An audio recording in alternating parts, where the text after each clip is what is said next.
Bom, pessoal, estamos aqui hoje com, nesse primeiro podcast do Inc, né? Vamos ver como é que vai ser, né? Se vai ser Papo Inc, podcast, se vai ser outro nome.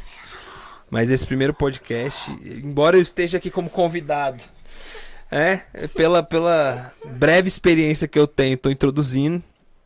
E eu queria que os convidados estivessem dando um oi pra gente. Nádia, Carla, as crianças. Oi, pessoal. Eu sou Nádia Quadros. Estou bem feliz hoje, que eu acho que ontem eu fechei um ciclo, né? Eu também tive Covid. Pai. E foram 2 meses de muito intensos, de muito aprendizado, de muitas vivências, de muitas reflexões. E aí a gente resolveu, enquanto família, compartilhar um pouco com vocês a nossa história, as nossas vivências, porque a gente acredita que essa partilha vai ajudar muitas famílias a lidar, né, com o enfrentamento aí com o coronavírus na síndrome de Down. Aliás, eu posso até falar um pouco, né, porque eu tenho a minha Alice, né, que ela também, né, tem síndrome de Down. E a gente está aqui também com o Carlos. Fala um pouco sobre quem é o Carlos, né? Então, eu sou o pai da Bia, do Rafa, Então. do Pedro, esposo da Nádia. Uma coisa engraçada dessa coisa. E eu atuo profissionalmente como médico, né? Sou médico clínico. E eu atuo assim, como clínico geral e particularmente com pessoas com deficiência. Legal. Adolescentes e adultos. Síndrome de Down, autismo, etc. Enfim, né? Isso. Bacana. Show. E agora você, quem é você? Fala um pouquinho, Bia. A gente tem uma convidada aqui uma convidada mais que especial, né? Que é o motivo, né, Nádia? De tudo isso aqui. Eu tô com vergonha. Tá com vergonha? Como que é seu nome? Fala pro pessoal, como que é seu nome? Eu sabia. Levanta a cabeça, Bia. Fala no microfone, Bia. Fala seu nome. Bia o quê? Nenema Quadros. Ah, entendi. Quantos anos você tem? É 11. 11? Tá certo. Eu tenho a síndrome de Down. Você tem síndrome de Down. Agora você, fala. Então. Eu peguei coronavírus lá na casa. Para. Não é isso que eu falar. Quem é você, Rafa? Rafael de Lima Quadros. Então, gente. Era o nome do cowboy? O nome chamado Bernardo. Então o Bernardo sou eu. E ele eu peguei coronavírus. É isso, pessoal. Nós temos aqui uma família que Uma piada. tem dedicado sua vida, né? Seus esforços, Quem fez essa com a gravação? seus estudos, seu trabalho. Eu já falei dessa coisa. Não só para síndrome de Down, mas para pessoa com deficiência em modo geral, né? Eu tô conversando. Um breve Você tá falando? testemunho aqui, eu tenho a Alice, né? A Alice, ela tem síndrome de Down. E eu conheci a Nádia justamente por causa da minha tia, que trabalhava junto com a Nádia, lá no Agarran. E tem sido uma história até agora, né, de muito sucesso com a Alice, né? Muito sucesso. A Alice tem dado nó em pingo d'água. Inclusive, falando nisso, ela tá hoje na escola, justamente no dia da mangueira lá. Brincando que só. Graças a Deus, até aqui. Ela teve Covid também, né? Todos nós tivemos Covid lá em casa. Graças a Deus, no caso da Alice, eu acho que por causa de tanta fisioterapia pulmonar, respiratória que ela fez, passou que ela foi a que teve menos sintoma lá em casa. Eu me acabei. Fiquei péssimo, horrível. A Malu teve dor de cabeça, um pouco de tosse. A Alice não teve nada, graças a Deus. E que não foi o caso de vocês, né? Vocês passaram aí uma prova agora grande esses dias. Com a Bia, conta um pouco pra gente como que foi esses dias aí de tensão e... Então, vamos contar um pouco, Bia, da nossa história? Sim. Na verdade, a gente sempre teve muito cuidado com a questão do coronavírus, porque é um terreno incerto para todo mundo, né? A gente não sabe, a gente sabe que esse vírus se comporta de forma diferente nas mais variadas pessoas. E sabíamos que as pessoas com síndrome de Down, né, por natureza, biologicamente, eles são mais vulneráveis, são imunodeprimidos. E a gente tinha muito medo, né? Durante o ano de 2020 inteiro e metade desse ano, Bia estava e Rafa em homeschooling, porque a gente tinha muito medo de voltar à escola. Ela não era muito cuidadosa com a questão da máscara. Na mesma hora que ela usava, ela tirava. Rafael era até mais cuidadoso. E aí a gente percebeu que os prejuízos do ponto de vista de habilidades sociais e comportamentais estavam maiores do que os benefícios de ficar em casa. E aí tomamos a decisão, né, compartilhada, junto com o pediatra delas, Dr. Denis e Dr. Zan, deles retornarem à escola. E assim foi. Aí nós resolvemos fazer a nossa primeira viagem aqui para pertinho mesmo, fomos para Caldas Novas. E aí, no retorno, Carlos já retornou com sintomas, né? Só que ele teve... Ninguém na casa de vocês tinha tido Covid até então? Ninguém tinha tido. Legal, então foi o primeiro caso em todo mundo, né? Exatamente. E aí, fica quietinha, Bia e Rafa. Mas não foi eu, foi Rafa. Rafa, se você não puder ficar aqui, aí a gente tira, tá? Aí, o que aconteceu? Nós viajamos e, na volta, Carlos teve sintomas, tipo uma sinusite, dor de cabeça, uma alteração da pressão. Ele não fez uma associação direta. E aí, 3 dias depois, eu percebi que o estado geral dele estava pior, mole e tal. E engraçado que lá em Caldas Novas, ele nem... quase não... Ele entrou na piscina no último dia, porque ele teve uma crise de gota. Então, Nossa, a gente achou que... Desse mal. É mesmo. Eu partilho dessa... Nossa, é ruim demais. Então, a gente achou que não fosse coronavírus por isso, porque... E eu, assim, lá, eu ficava o tempo todo, levava as crianças para as piscinas frias, a gente ia só cedinho, tentamos ficar mais isolados, porque a gente sabia que quando vai dando perto de meio-dia, né, lota e tal, e a gente teve o máximo de cuidado possível, usamos máscara, enfim. Só que aí, Carlos teve esses sintomas, ele foi testar. Quando ele testou, testou positivo. E já tinha tido contato com todo mundo. Já tinha tido contato com todo mundo. E aí, na sequência, no dia seguinte, fomos todos para o laboratório fazer o exame. E aí, Rafa testou positivo, apenas Rafa e a babá. E aí, eu, Pedro e Bia testamos negativo. E aí, a gente ficou isolado, né? Dividimos a casa, a babá como uma família é grupo de risco, e ela também, ela preferiu ficar lá conosco. E aí ela deu suporte a Carlos e Bia, e eu fiquei com Pedro, a Bia e Rafael, e eu e Pedro e Bia ficamos juntos. Uhum. E aí estava indo muito bem, só que aí, quando foi na quarta-feira, por recomendação do pediatra, ele pediu que nós 3 testássemos de novo, embora estivéssemos sem sintomas. A gente fez o teste de novo negativo. Aí a gente ficou pensando, saímos de casa, e aí o que a gente faz? Com medo, assim, de Bia vir a pegar. A nossa preocupação maior era ela. Eu consigo te compreender perfeitamente.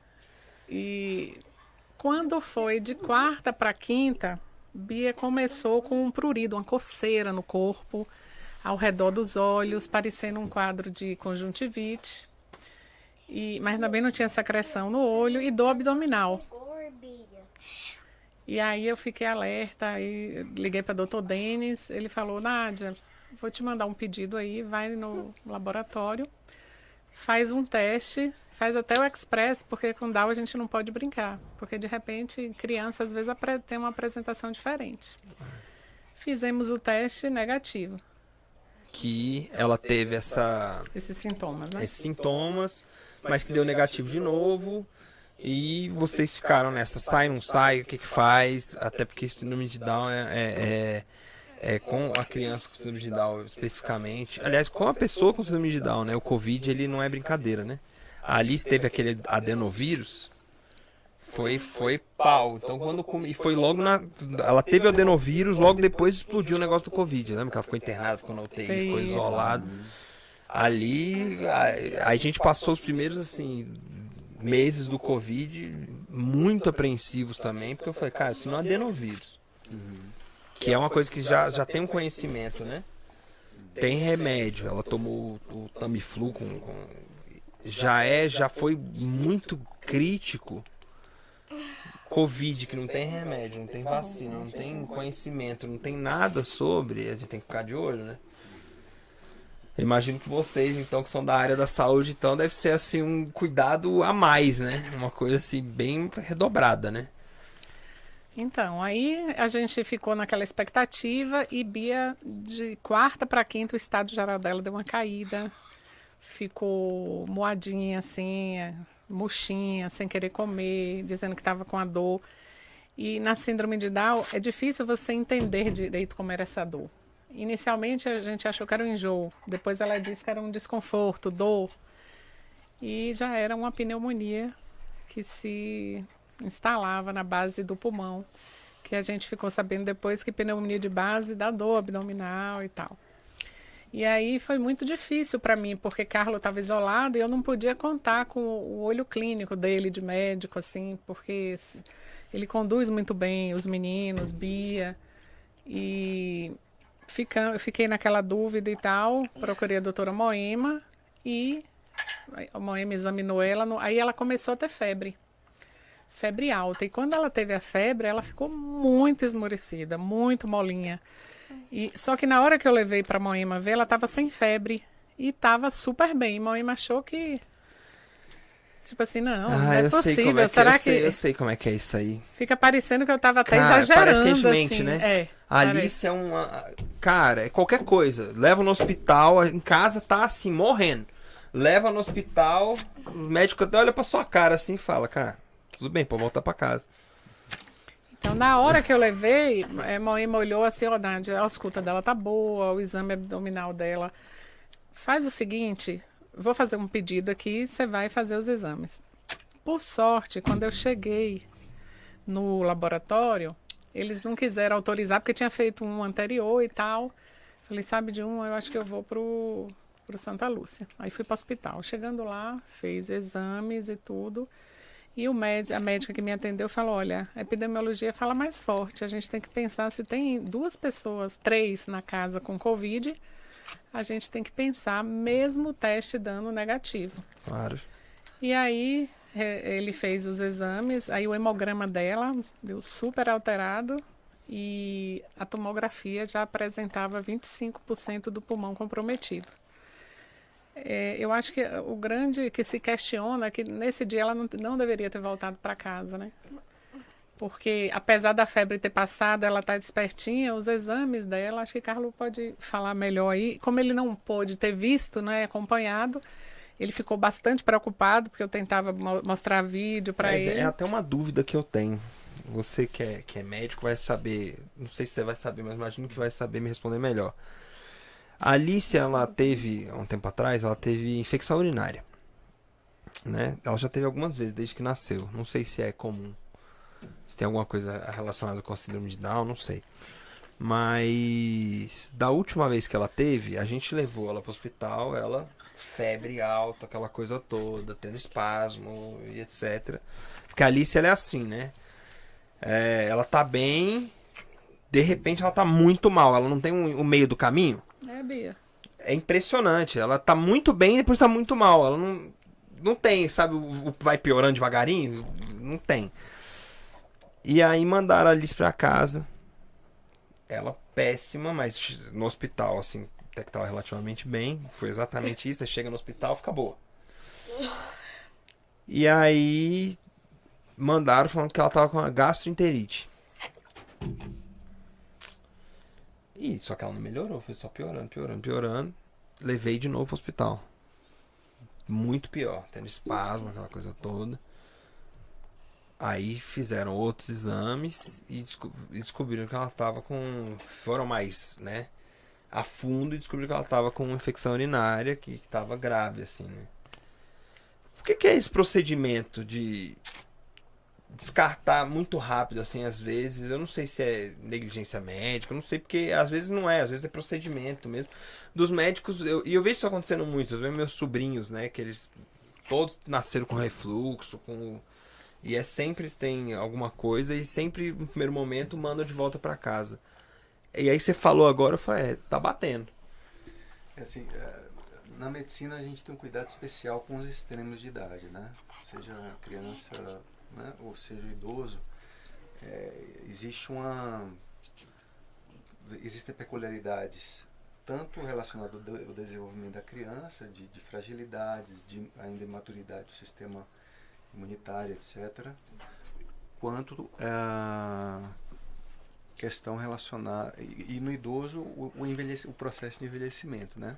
Então tanto esse processo de crescimento quanto de envelhecimento faz com que nós, pediatras, clínicos, fiquemos mais atentos, porque as manifestações elas podem vir de uma forma um pouco diferente, né? Por exemplo, o idoso fazer uma infecção urinária sem febre, da mesma forma a criança, por exemplo, enfim, né?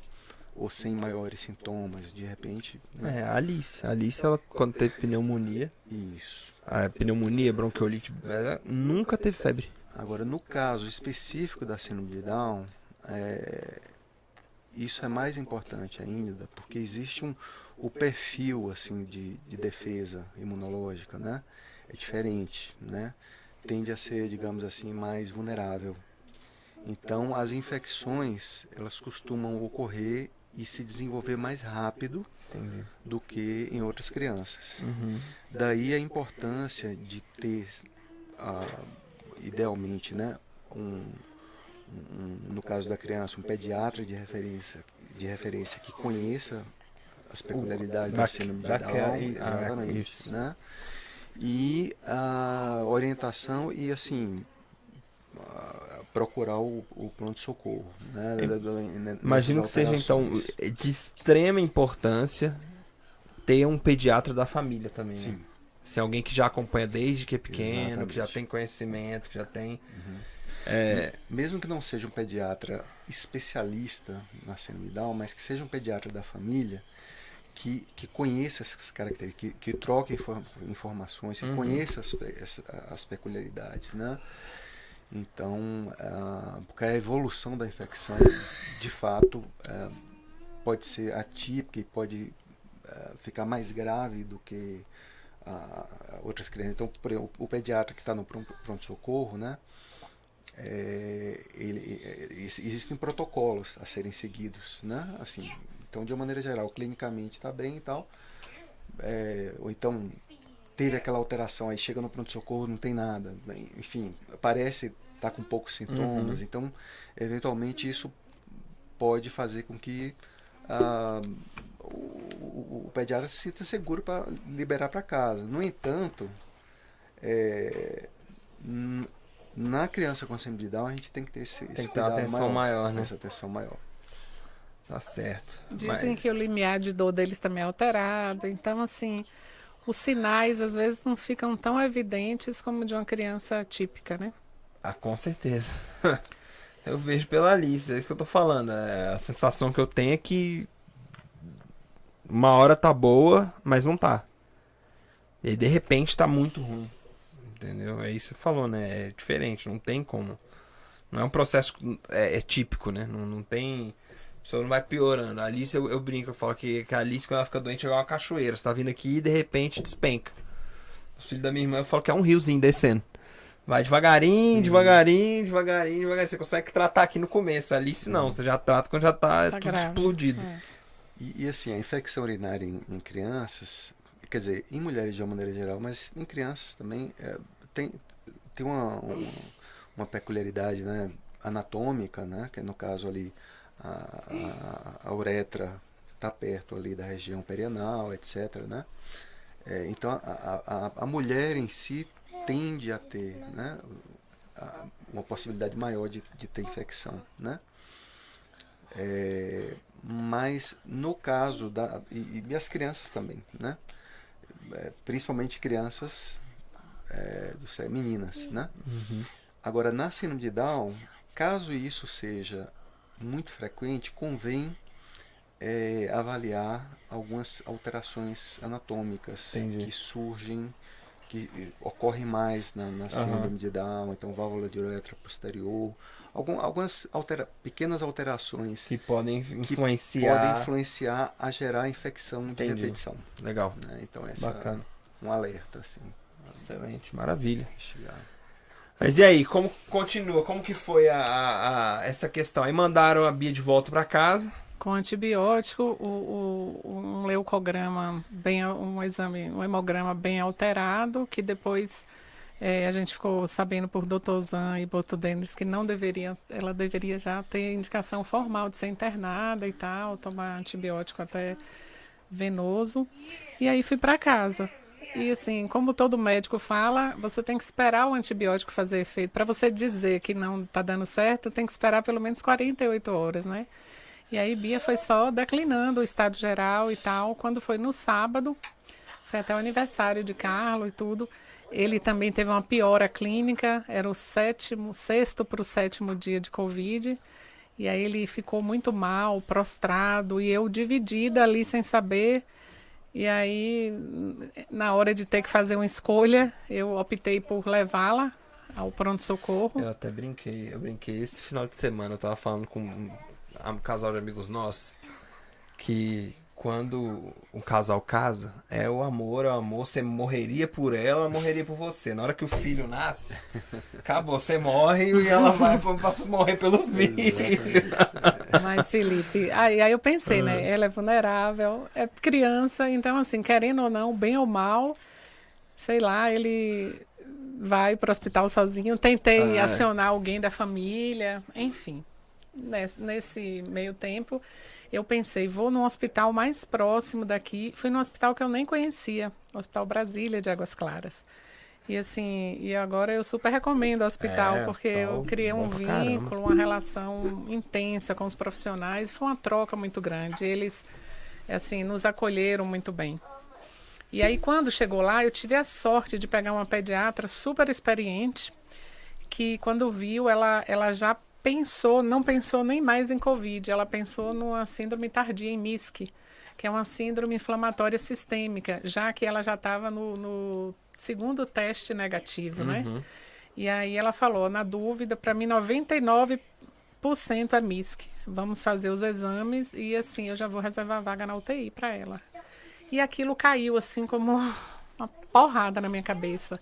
Eu preocupada com Carla em casa, eu com ela, Pedro comigo, e eu assim, para fazer aquela tomada de decisão, e o estado dela aí, nesse meio tempo, ela vomitou 2 vezes, ela riu, ela prostrou, ficou muito mal, e aí já subiu para UTI, chegando lá, quando foram ver os sinais vitais, ela já estava com a hipoxemia, né, o oxigênio baixo, saturando baixo, 90, 89, eu, como assim? A garota não estava em casa sem nada de sintoma respiratório.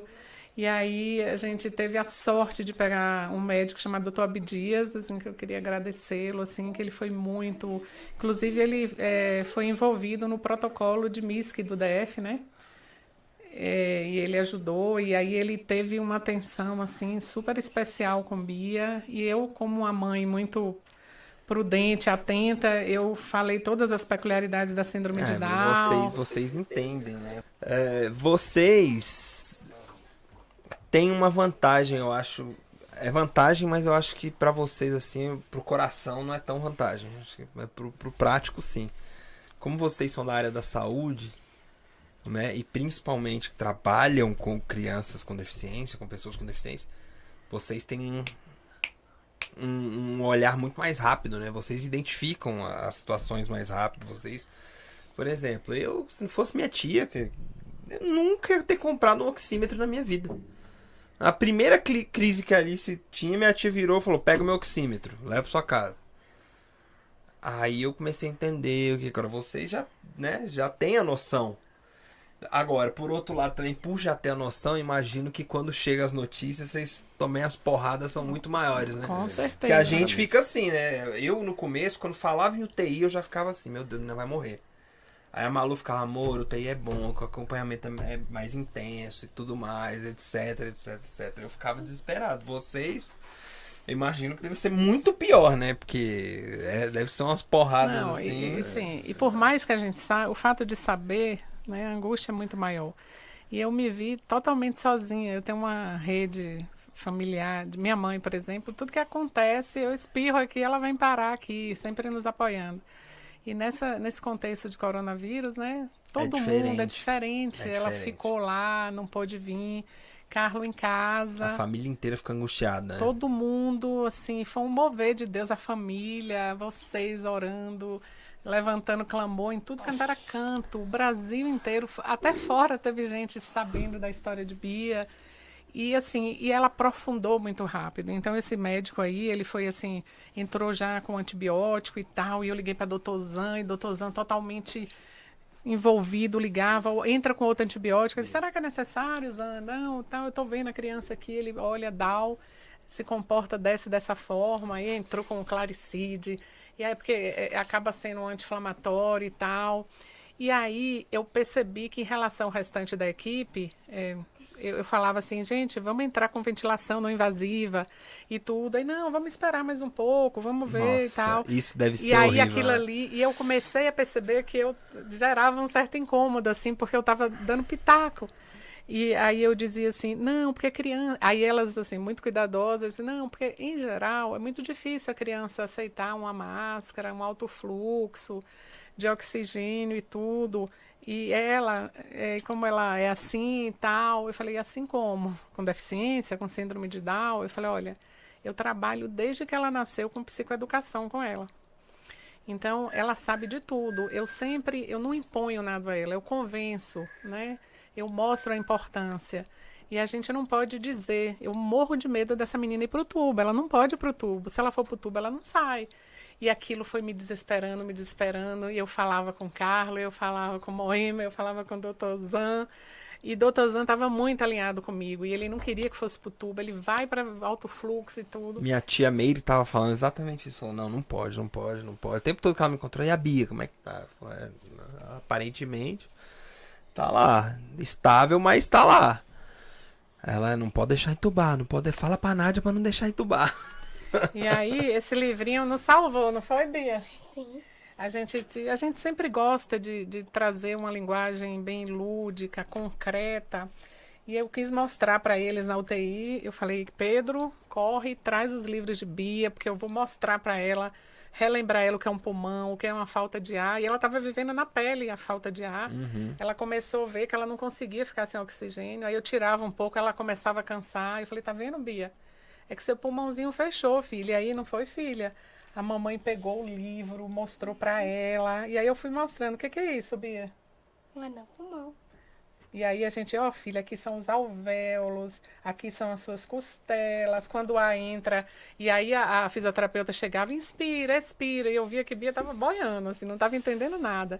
Aí eu, Pedro, fala com o Carlo, traz uma vela. Eu falava assim, filha, cheira uma florzinha.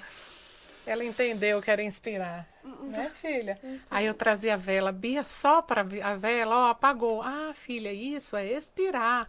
E aí fui mostrando, aí pegava vídeo no YouTube, mostrava. Aí teve uma hora que chegou uma fisioterapeuta, assim, super querida, que viu eu fazendo esse movimento, essa psicoeducação com ela. Eu falei, por favor, entra com... Ela está preparada, ela vai dar. E foi assim, um divisor de águas, assim. Quando entrou, e aí eu pedindo, eu quero uma outra tomografia para a gente ver, e aí o comprometimento já não era mais 25%, já era 50%. Já tinha 2 pulmões comprometidos, alterações hematológicas de exame de sangue. E aí foi o dia que eu me desesperei. Eu quase alucinei ali. Que eu vi que, mesmo ela aceitando, ela não conseguia, estava totalmente dependente daquela ventilação. E até uma pessoa, geralmente, para aguentar aquele alto fluxo ali, com aquele... as pessoas estão sedadas ou estão dormindo e ela E aí vem o pai, né, com a sabedoria, diz assim, pede o médico para entrar com Ixizine, um antialérgico, para ver se ela dorme, para ver se aceita mais. Eu se tomar um quarto de Ixizine, eu já desmaio, já. Pequenas questões assim, por exemplo, o uso da máscara, né? É muito desconfortável. Muito desconfortável. Pra gente É uma máscara desconfortável. que cobre A gente que tem consciência, que sabe que vai precisar ficar... É terrível. É uma máscara que cobre o rosto inteiro, que joga um fluxo né, de oxigênio. Inclusive, me manda a foto dela com a máscara, Mano. que aí eu coloco na edição. Legal. E aquilo ali produz uma coceira que você deve imaginar, o nariz coçando. Putz, imagina. Né? Não, qualquer coisa. Máscara. Né? Então, Mas você põe a máscara, o nariz começa a coçar e você não pode botar a mão na cara. Exatamente. É igual botar máscara e ficar com vontade de tossir. Eu chego no mercado, me dá vontade de tossir. Aí eu falo, pô, cara, que vergonha de tossir. Eu não tô com nada, mas se eu tossir aqui, o povo vai ficar olhando pra mim todo. Ninguém pode mais tossir, né? Não pode Se tossir. Ai, engasgar pra mim é um desespero. Eu quase morro, asfixiado quando eu engasgo, porque eu não quero tossir. E aí, o que você, Bia, falava pra mim quando você tava lá? Mãe, meu problema é de quê? Você dizia assim pra mim, olha pra cá, pro microfone. Tá tímida. Você dizia, mãe, meu problema é disso, hein? Sentimento.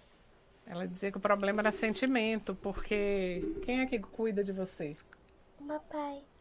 O papai. Levanta a cabeça, filha. E ela dizia, mãe, eu tô assim por causa do meu pai, porque eu tô preocupada. O que você dizia pra mamãe? Fala, Bibi.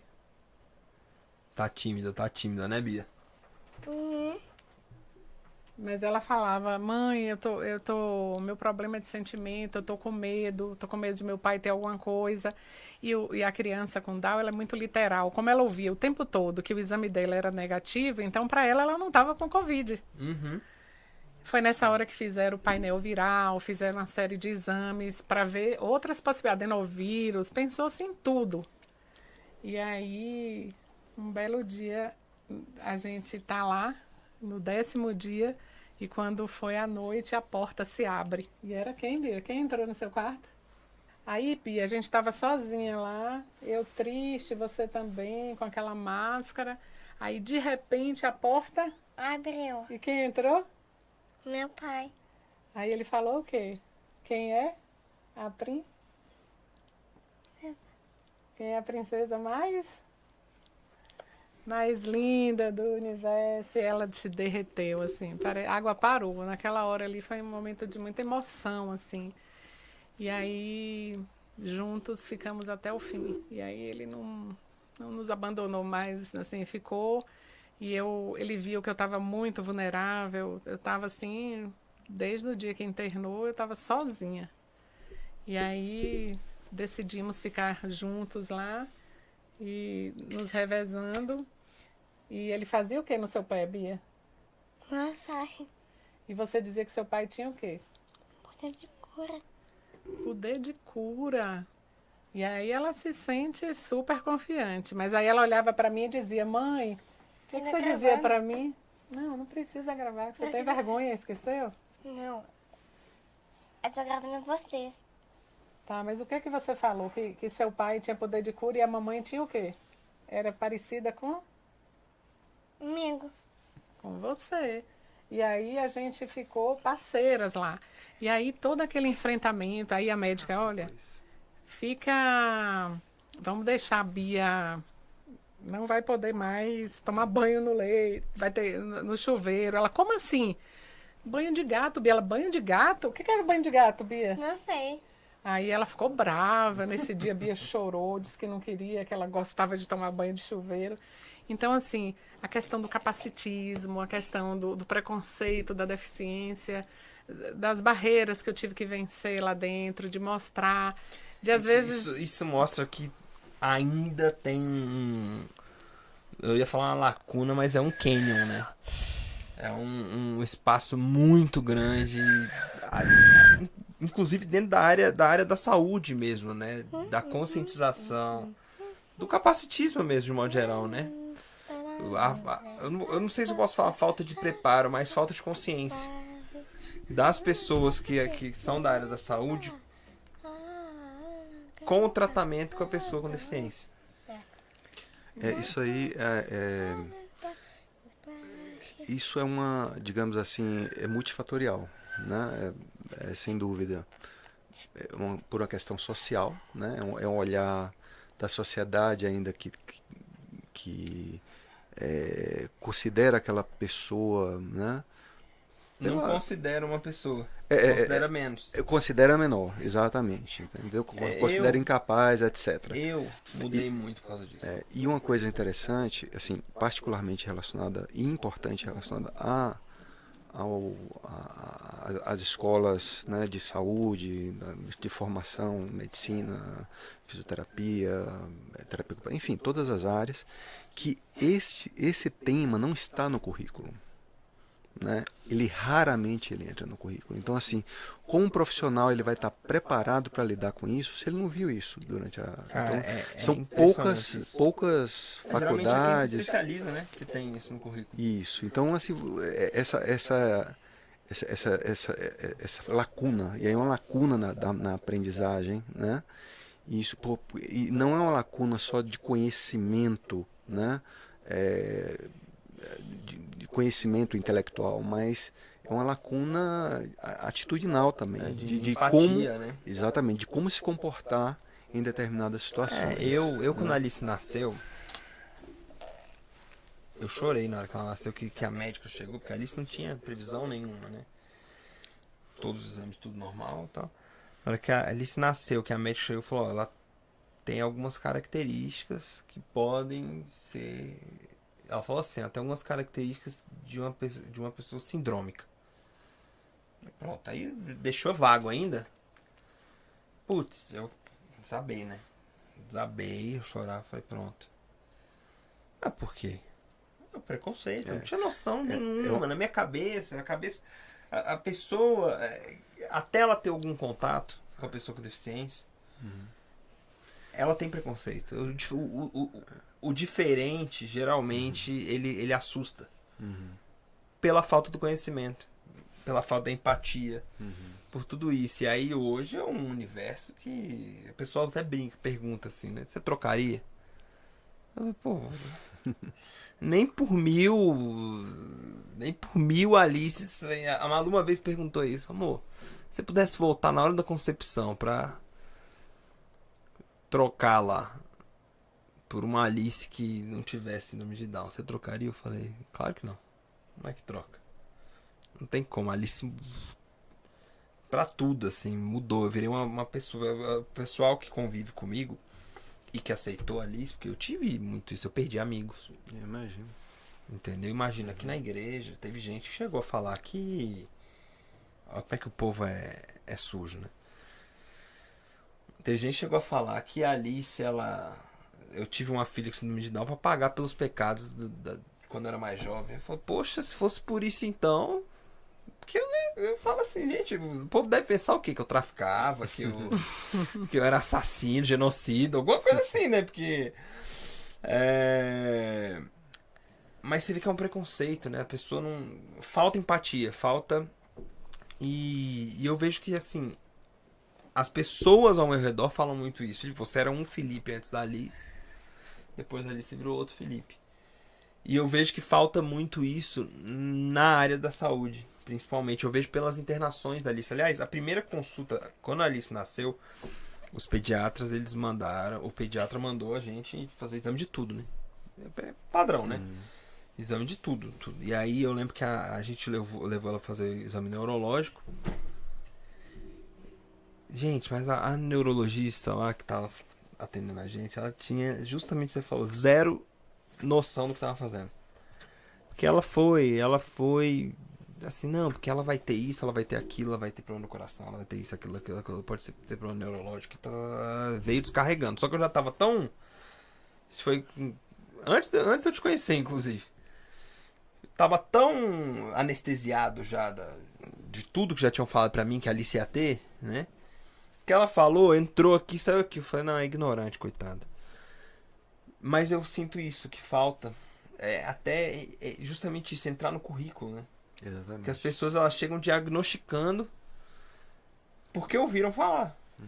Então, assim, eu vi que esse contexto, eu imaginava, sem nenhuma pretensão, que eu já tinha vivido bastante coisa com a deficiência, de enfrentamento, mas assim, eu nunca tinha vivido um contexto de UTI, de uma doença, A Bia nunca tinha ficado na UTI?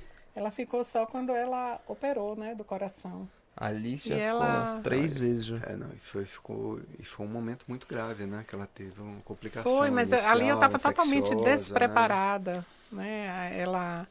Eu nunca tinha vivido depois nenhum momento com ela. Eu sempre estava no lugar de orientar as famílias, de dar suporte. E ali eu vi na pele, né? Eu me vi. Ali quem ficou desarmada foi você. E aí passou Geralmente um as famílias ficam filme na minha desarmadas e você cabeça. vai lá e rearma. Falei, cara, eu Dessa vou perder vez- minha filha, não é possível. Bia, a minha história com Bia, minha vida, eu vou morrer. Eu não quero... E aí me deu um desespero. Eu entrei em pânico dentro daquela. Olhava para ela e via ela a língua para fora, desanimada, prostrada, as bonequinhas que eu tinha levado e tudo, Tudo ela nem queria, abandonado. tudo abandonada. Eu entrei num desespero, eu queria salvar ela a todo custo. E doutor Zan ligava, ela 2 horas da manhã, 3 horas no telefone, e cadê esses eosinófilos que não apareciam, né, que eram as células de defesa, e que era uma particularidade da síndrome de Down, que os outros médicos olhavam, via que ela estava sem resposta, mas para doutor Zan aquilo tinha uma expressão clínica diferente. E a gente tentando fazer esse meio de campo, eu e Carlo, e chegou um ponto que a chefe da UTI chegou e falou assim, olha, a Camila, assim, que eu nunca vou me esquecer, tá tudo bem, você aqui é mãe e você tem o direito de poder pedir e conversar. E eu, como representante da equipe aqui, quero dizer que a gente quer ouvir a voz da experiência, do Dr. Zan, estamos aqui. Aí pronto, naquela hora ali eu senti... Chegar, acalmou, né? Acalmei. É, E mas aí é isso, foi isso que eu acabei de falar. Começou uma parceria, assim, que estava velado. Geralmente você é quem rearma os pais. Entendeu? Dessa vez você foi desarmada. E aí você precisou de alguém. Aí ela, assim como várias outras pessoas, vieram pra te rearmar. Entendeu? Eu entendo um pouco. Óbvio que eu não passei por isso, mas eu entendo muito porque quando a Alice ela ficou com adenovirus, eu tinha certeza que ela ia morrer. Tinha certeza. Cheguei no hospital calmo. Calmo, assim. Falei a Malu, porque geralmente eu fico desesperado. Eu fico desesperado e a Malu calma, porque a Malu sempre vai ficar tudo bem. Nessa vez que ela teve adenovírus, eu pleno e a Malu desesperado.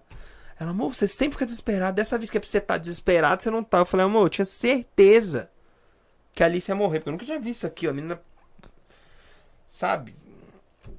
E aí é nessa hora que a gente entende a importância de você ter uma base de apoio com conhecimento ou não conhecimento, espiritual, física, prática, intelectual. Porque é nessa hora que você fica desarmado que você precisa de pessoas para estarem te rearmando, pra você ter força E pra... eu vi quanto nós fomos ajudados, sabe, Felipe? Assim, e eu acho que não foi à toa que Deus nos colocou nessa situação. E por isso que a gente está aqui compartilhando isso, querendo dar uma notícia para os pais, assim, de empoderar seus filhos, acreditar, ter uma relação de verdade com a equipe médica, dizer, olha, é possível, alguém já passou por isso. A intubação, eles têm hipotonia, né? Tem frouxidão ligamentar, tem várias questões. Bia evoluiu com alguns comprometimentos, uma fraqueza muscular muito grande. E a perspectiva médica logo falou, olha, Nádia, você se prepara aí para 21 dias aí, o desmame dessa ventilação é muito difícil. A gente via que ela não podia desconectar, que a saturação caía, uma fraqueza. O Down, ele não faz uma dispneia igual uma pessoa típica, ele hipoventila.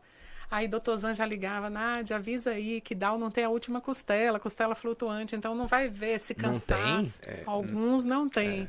Ah, não acredito. É importante. Eu não sabia disso, não. É. Será que a Alice não tem? Aí, Agora eu vou ficar lá contando costela.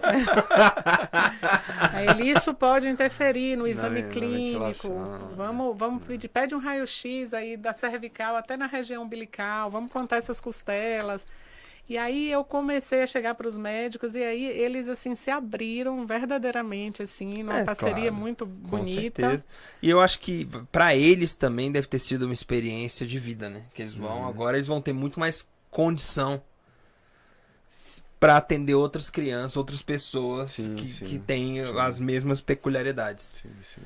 E assim, e aí daqui a pouco eu já recebi a ligação da doutora Valdenise, do Hospital da Criança, da doutora Isis, que a gente faz parte de um grupo de pesquisa. E a gente viu quando a gente é querido, né? Quanta amizade a gente tem. E aí, doutora Valdenise e doutora Isis mandaram médicos do Hospital da Criança que estão acostumados com o enfrentamento do Covid, ir lá nos assistir, ver Bia. E aí foi um olhar compartilhado, várias pessoas olhando e deram as mãos. E assim, e o que eu posso dizer é que o desfecho não poderia ter sido melhor. Foi uma situação muito grave e que poderia ter tido outro desfecho se não fosse essa intenção colaborativa de boa vontade, de todos somando, né? O olhar do pneumo, do hemato, da doutora Isis, que é super experiente, que dando pitaco, ligando na UTI, o diretor-geral do Hospital Brasília, que é esposa de uma grande médica, amiga minha, que me encaminha paciente, tomou conhecimento, eu falei, fui dar os parabéns, era o aniversário dela, nem sabia, e eu falei, doutora Ana Lúcia, Bia está na UTI e tal, eu nem sabia que o esposo dela era diretor, ele já foi lá fazer uma visita, e assim, nós fomos tão abençoados, Felipe, que a gente tem que agradecer e dizer isso assim, publicamente, quanto foi importante tudo isso.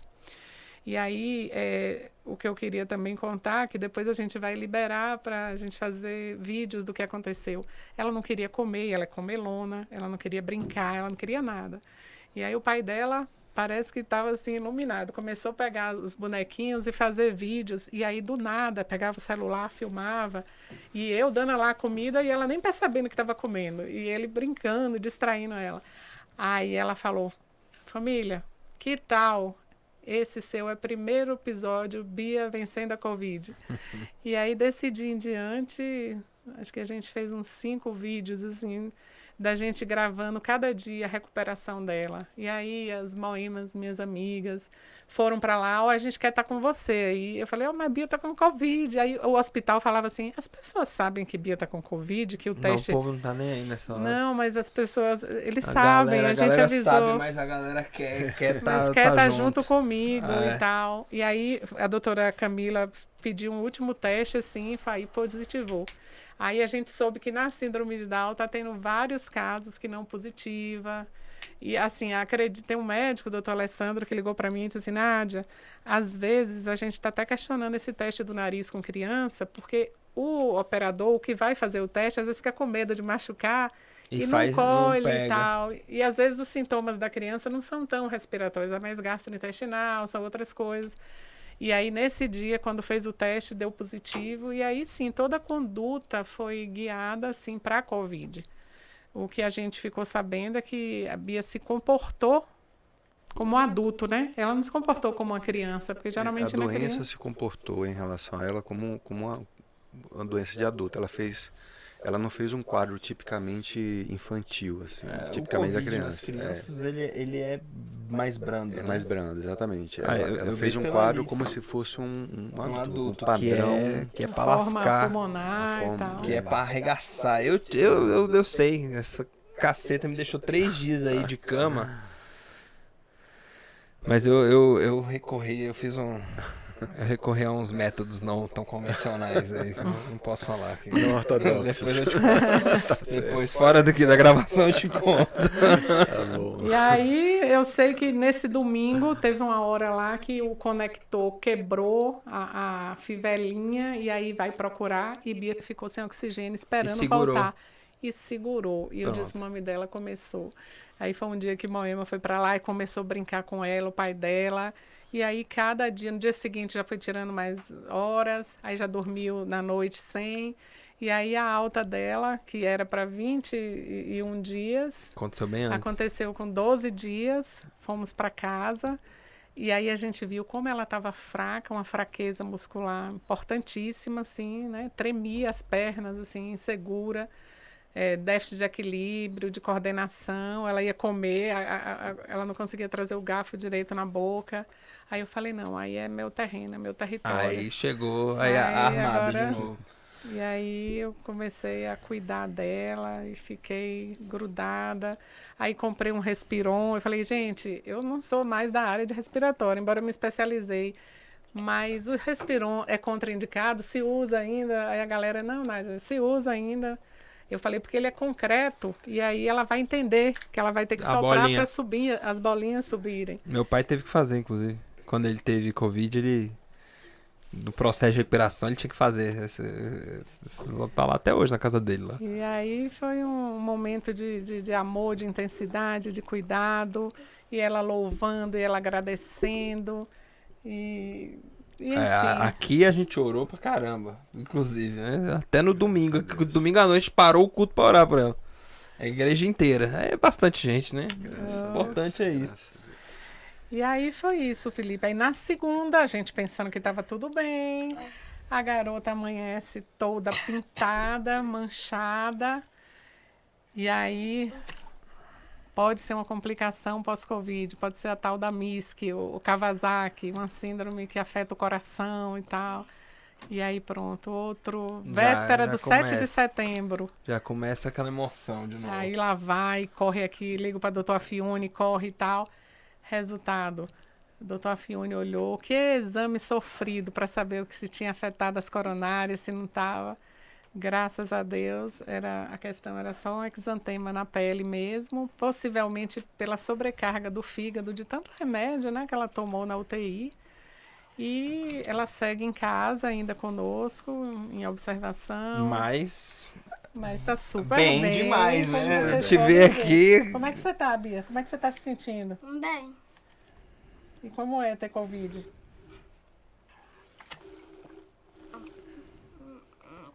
Mal. Afeta o Bom, pulmão, né, a Bia? gente tem algumas perguntas aqui, mas como várias delas já foram respondidas no meio do que a gente tava falando, eu vou adaptar algumas aqui. Pode ser? Primeira é: qual que é a perspectiva de vocês que são da área da saúde acerca do futuro? Não só de Covid, mas de outras doenças e mais especificamente para a pessoa com deficiência, criança, adolescente, jovem, adulto, a nível de tratamento, de hospitalização, do cuidado mesmo com a pessoa com deficiência. Qual que é a perspectiva de vocês em relação a isso?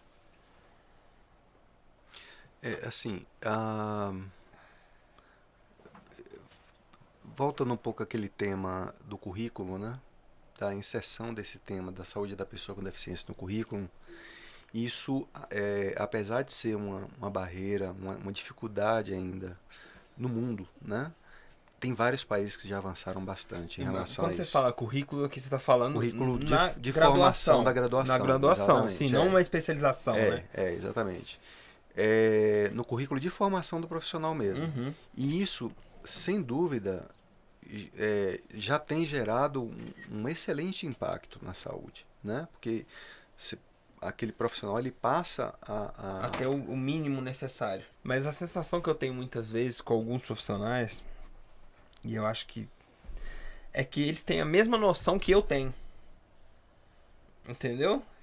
Na verdade, em relação a isso, você assim que é esclarecido, que busca por isso, vocês buscaram por isso. Quando a Alice nasceu, vocês desde o dia 1. Assim, dia 1 até hoje, nossa vida é isso. Em relação a essa questão da deficiência, vocês são muito mais, tem muito mais conhecimento. A família, quando a família que busca, que investe, né, que investe e tal, sabe muito mais sobre deficiência do que os profissionais, né?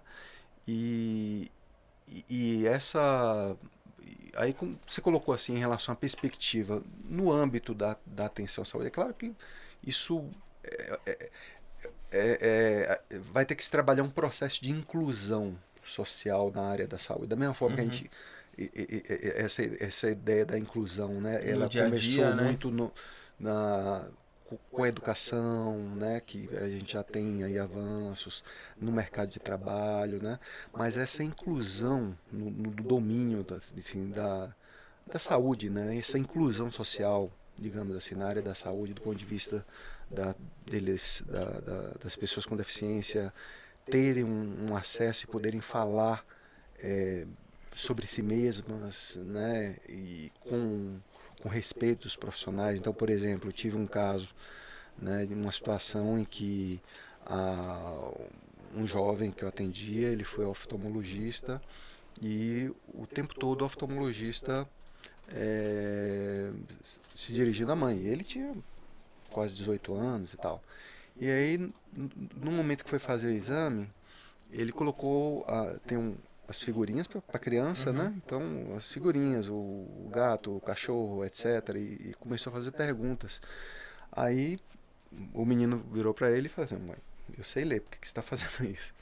Eu conheço as letras e tal. Então, assim, ele ficou desconcertado. É claro. E isso foi ele que me relatou, inclusive. Falou, então, isso é inclusão, né? É você estar diante de uma pessoa, né?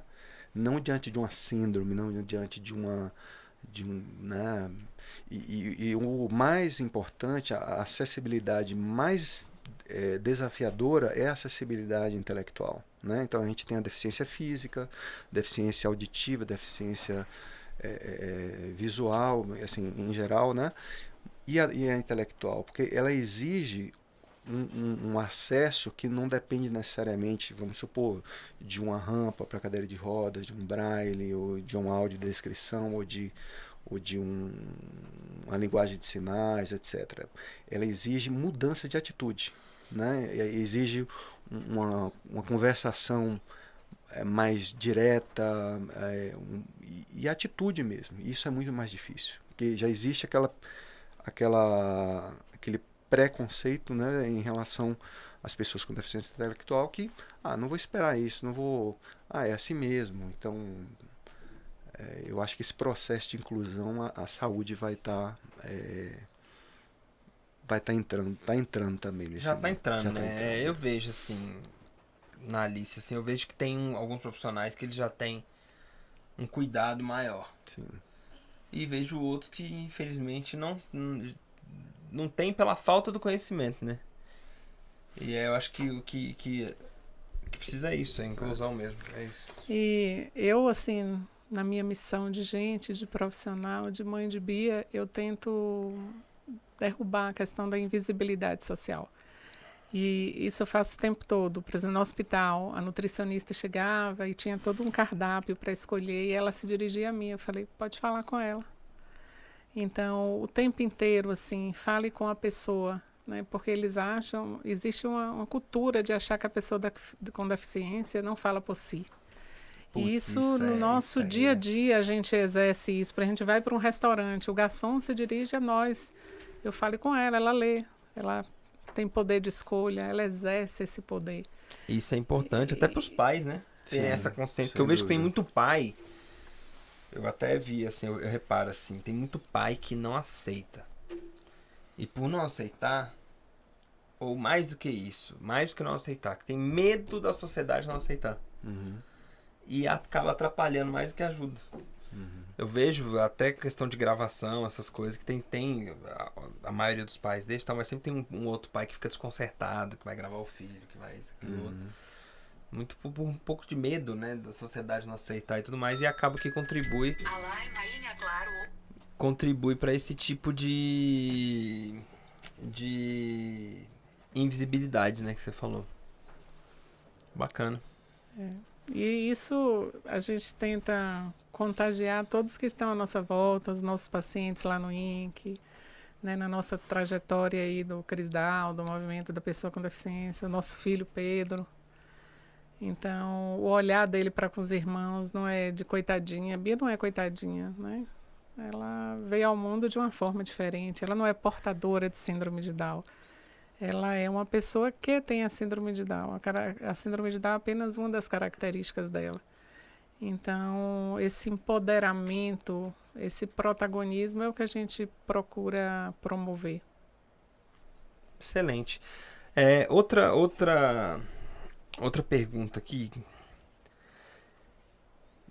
você já respondeu, inclusive, mas eu vou adaptar ela também.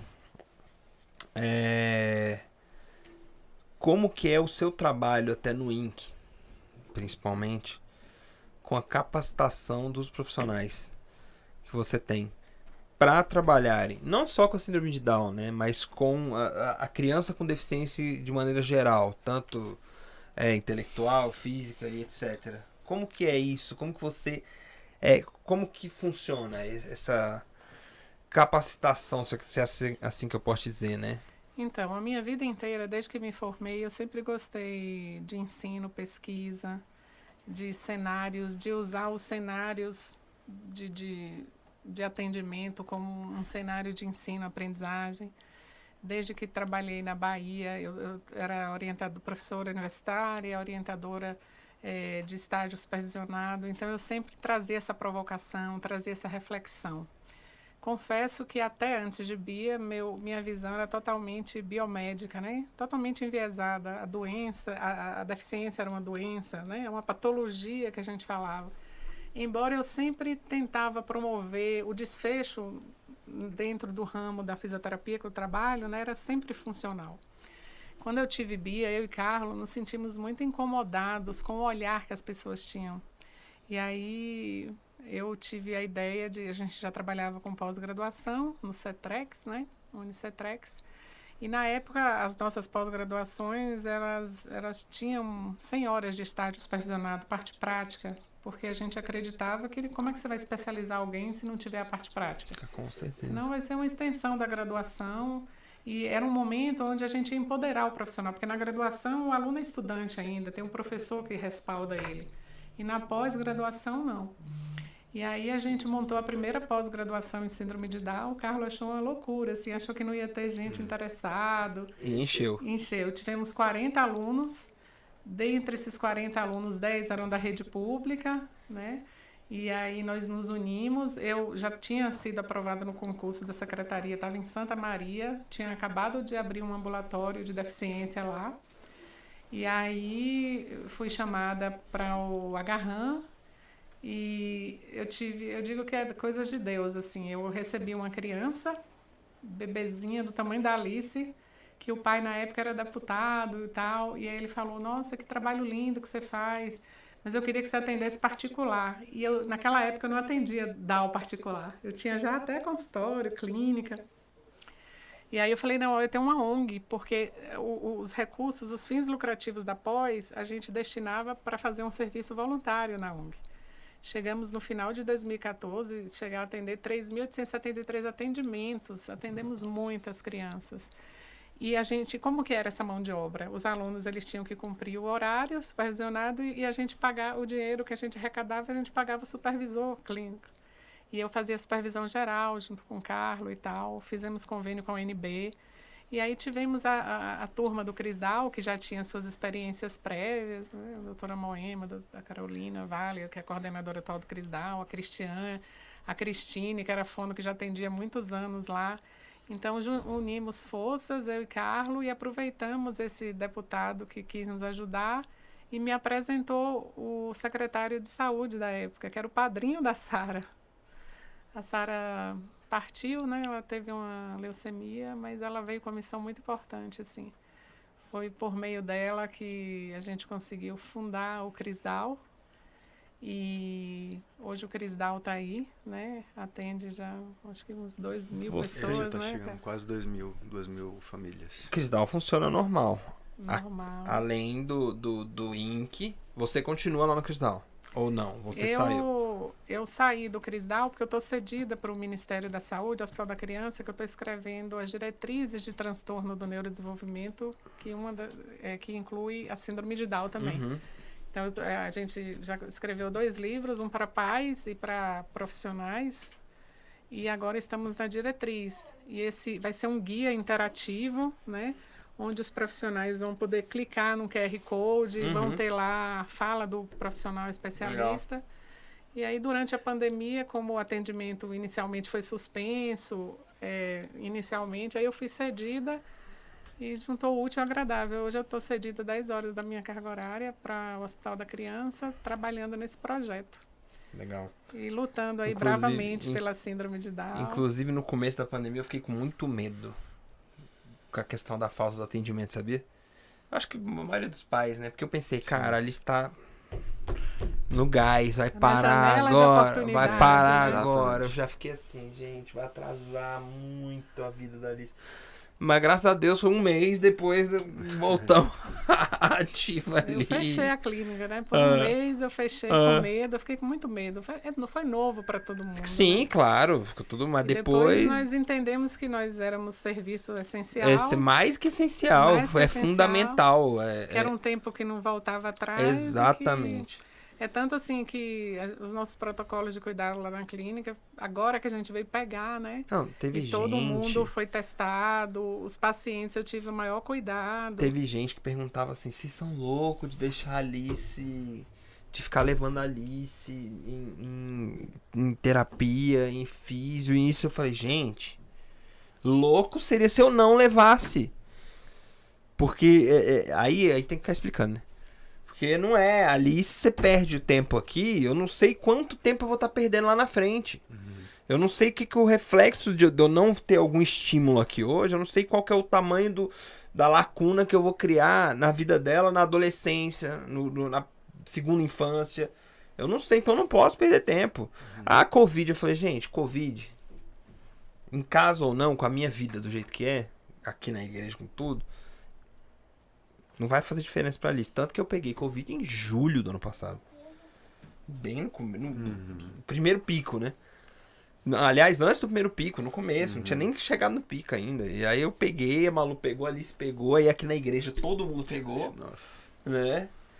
E graças a Deus, no primeiro momento não veio ninguém a óbito. Depois teve um rapaz já na segunda onda, né? Que faleceu. Mas é isso. O trabalho que vocês fazem, ele é mais que essencial, né? E eu tenho acho que uma última pergunta, talvez, que é o seguinte, é uma coisa que eu reparo muito. Eu vejo que existe um incentivo muito grande, não só da área da saúde, mas de todas as áreas em geral, para criança. Eu vou focar aqui na criança com autismo e síndrome de Down. Você tem um investimento muito grande nessas duas áreas, de físios e tudo mais, e etc. Uma coisa que eu tenho reparado é que esse investimento, conforme a pessoa vai ficando mais velha, ele vai diminuindo. Então você tem incentivo para a criança estar na escola, então da inclusão social e tudo mais, você tem incentivo para a criança estar praticando esporte junto com crianças típicas, você tem todo esse incentivo, mas você não tem um programa forte, e não é só aqui, eu vejo isso no mundo inteiro, pro adulto. Exatamente. Com síndrome de Down e com autismo. Assim, você não tem programas muito fortes para entrar numa faculdade, para tirar uma carteira de motorista. Eu sei que isso devagarinho tá mudando. Então, como que vocês enxergam essa questão? Principalmente assim, na área de educação, porque eu sei que na área médica, na área de saúde, o investimento você tem, mas assim, para capacitação para a vida adulta, porque eu vejo muito isso, que parece que tem uma lacuna, né? Assim, na verdade, em todos os âmbitos existe essa dificuldade, né? Não só em relação à educação, ao mercado de trabalho, na saúde também. Então, por exemplo, uma das maiores dificuldades dos pediatras é conseguir fazer com que exista esse processo que a gente chama de transição, né? Da infância para a adolescência, para a idade adulta. Então, muitos pediatras têm pacientes adultos. Então, aqui em Brasília, o Dr. Denis, por exemplo, o Dr. Zan tem pacientes de 40 e tantos anos, 50 e poucos anos, enfim. Claro que acompanha com especialistas, etc. Então, essa especialidade, digamos assim, da saúde da pessoa com deficiência, para o adolescente, para o adulto, isso é escasso no mundo inteiro. Muito, alguns né? países já avançaram bem, né? Espanha, Itália, Estados Unidos, alguns estados, né? Em específico. Aqui, por exemplo, Cris Down, nós temos o atendimento a todos os ciclos de vida, né? Mas, de fato, é uma grande dificuldade. Inclusão relacionada à escola também, né? E mercado de trabalho, né? Apesar de existir leis que garantam um percentual a partir de um determinado número de funcionários que a empresa ela ceda Sim. Seda não é que seda, ela Sejam reservadas para vagas reservadas, então muitas delas preferem pagar a pessoa fica em casa, entendeu? Você Então parar a pensar, é um absurdo. É um absurdo. E a gente está vivendo um momento difícil agora, né? Os movimentos, eu sei que você também é um ativista, Malu, de retrocesso, assim, de querer que nossos filhos vão para uma escola especial onde não existe um currículo funcional. Isso aí E aí não poder ir para a escola, para a faculdade, então a gente tem um absurdo num nível que para mim, eu entendo que existem casos que realmente, se você colocar uma criança com deficiência num ambiente onde tem crianças típicas, você pode causar atraso para essa criança aqui com deficiência. Casos graves. Agora, de maneira geral, o que eu vejo é justamente o contrário. Você insere essa criança aqui, você vai fazer bem para essa criança, mas o bem que você vai fazer para a coletividade, eu vejo os amiguinhos da Alice. Gente... E toda vez que o professor entra com estratégias de ensino-aprendizagem, de mediação, ele acaba beneficiando aquela criança que não tem o olhinho puxado, que não está na cara, né? Então, quantas pessoas têm dificuldades, né? Sim. O autismo, que muitas vezes ele é subdiagnosticado. Então, é uma coisa aqui, ó, déficit de atenção. Isso. Déficit de atenção. Eu tenho um amigo que teve déficit de atenção que, putz, o pai faltou matar. Porque não conseguia aprender uma coisa boba que todas as outras crianças aprendiam. Poxa, mas é uma coisa... Só que, agora, se você tem essa criança que precisa de uma atenção a mais... Para que existe o contraturno, a sala de recurso, Você vai pegar essa criança que às vezes você tem e outros transtornos e que a gente nem tem conhecimento ainda, que a ciência está sempre evoluindo, né? O benefício que isso vai trazer para a sala de aula, eu falo por mim, eu sou uma pessoa altamente... Eu não vou falar que eu tenho déficit de atenção, mas eu tava aqui, o professor falando, se eu não prestei... Eu tinha que sentar na primeira cadeira. Se eu sentasse da segunda para trás, o professor começava a falar, eu olhando para cara do professor aqui, ó, a mente ia para onde? Nossa, embora. Eu tinha dificuldade com isso, aí eu tinha que ficar estudando em casa, me matando. Então, se eu puder resumir minha fala aqui, eu diria sim à inclusão, né? Que com nós, certeza. pais, temos que estar matando um leão por dia, e lutar tem que estar militando, pela inclusão. tem que lutar, tem que estar brigando, sim. Eu sou chato. Tem que ser. O pessoal às vezes me xinga, eu sou chato, eu milito mesmo, eu falo mesmo. Porque o futuro dos nossos filhos... Eu fiquei muito triste ontem assistindo uma entrevista de uma mãe dizendo que a escola chamou ela, dizendo que o filho agora ia para uma classe especial e que ele não ia ter a oportunidade de ser mais alfabetizado, que ele já tinha feito 15 anos e se ele não se alfabetizou, então todo um sonho de ir para a universidade, de ir para o ensino médio, de conviver com pessoas da idade dele, de ter uma vida comum, foi sucumbido ali naquele momento. Então, assim, a gente não pode fechar os olhos para essas questões, né? Com certeza. O nosso papel de pai, de ativista, é lutar para que os nossos filhos estejam na escola. O pessoal dos Estados Unidos, da Espanha, eles antecipam o currículo para que aquela criança entre na sala e que quando aquele assunto seja dado, ele já tenha uma vivência do que foi aquilo e possa participar. Eles têm deficiência? Tem. Eles aprendem num tempo diferente? Aprendem, mas eles são capazes de aprender. Com certeza. Eu vejo muito isso que você está falando na minha família. Depois que a Alice entrou na família, né, que ela chegou, a relação da minha família com a questão da deficiência, não só intelectual, não, né, da deficiência, da pessoa com deficiência, mudou completamente. Muda. Mas assim, ó, da água pro vinho, é outra relação. Até ao ponto de chegar uma professora minha, que foi minha professora quando eu tava no jardim de infância, dela chegar e falar, ela mora nos Estados Unidos, né? E ela tem um filho que ele tem TEA. E ela virou pra mim e mandou, olha, hoje, se eu morasse em Brasília, eu ia pra igreja de vocês. Por que ela? Porque hoje eu sei que a igreja de vocês tem capacidade de receber o meu filho. E eu vejo muito isso, né? Não só nas escolas, mas no ambiente social de um modo geral. As igrejas, as escolas. Eu recebi um convite da Igreja Batista aqui do Lago para dar uma palestra para os pais. A Terceira Batista. A Terceira Batista. Para falar sobre deficiência, sobre inclusão. né? Como acessar aquela fala da Bíblia. E assim, eu faço isso com muito gosto, assim, porque essa é uma oportunidade de falar da minha experiência. Com certeza. Olha aqui, o livro Fique por Dentro do Seu Corpo. Foi isso aqui que nos ajudou a eu mostrar para a Bia a importância, eu quero um pulmão, lembrar ela viver na pele a questão ali da dificuldade, né? E ela entender que ela precisava colaborar, enfim. E é isso. Lá no INC, você perguntou, eu faço um trabalho de educação continuada e permanente com os profissionais. Toda terça a gente se reúne.